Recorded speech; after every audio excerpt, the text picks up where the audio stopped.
ای دختره تو چوب بده گوشی ترکتری مدار رفتیم ترکتر ما بچه سعی میکنم هم روی تو را تماشا میکنم تو میگه که مرا تو بگان نبری من از اون طرفی سلطان آباد نبری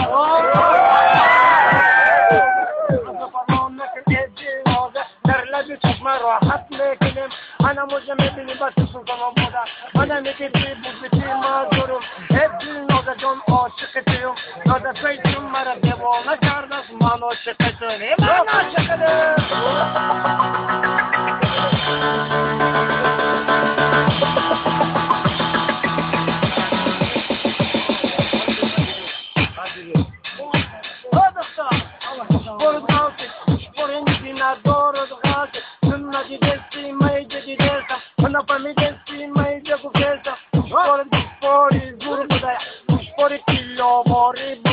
نرخش حاضر دلار بودای در بازاری قربان بودای بودای همیشه بودای این شعر ما حجبی بودای خیای زمانوی بودای در رفتی تو جیکی بودای ای دختر گوش برو تکیاد نمیکنی در کجا نقصانی گون میکنی با علم بلد نگون میکنی با باری حد پیشان نکنی ای چیزد نه گوش بر بودای گوش باری پنسامانه بودای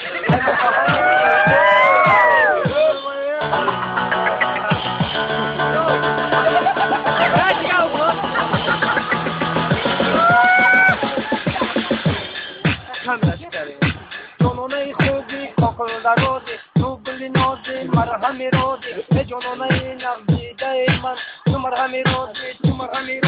توی دیبرکی قشنگ زیبا بس کسی رابون عاشق شیدا یک مرا بردی آواره کری در عشق خود مرا دیوانه کری یک شب آمدون پشتی خانتان برون کرم از پسی دروازتان باشد برام الباس که تو بچه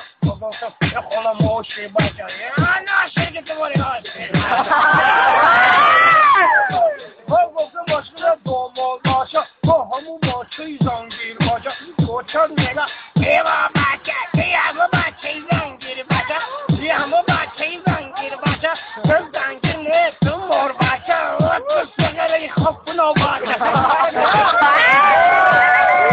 در کشی در باده ای خاله جان دخترت مرا فرل کرده عشق دخترت مرا آواره کرده خاله جان باور کنی یا نکنی کمی دخترت مرا دیوانه کرده خاله جان دقت عاشق دارم خاله جان دختر تا دوست میدارم ما خوش و پیر کرم شادیانه این عاشقی شود بهانه سلامت باشید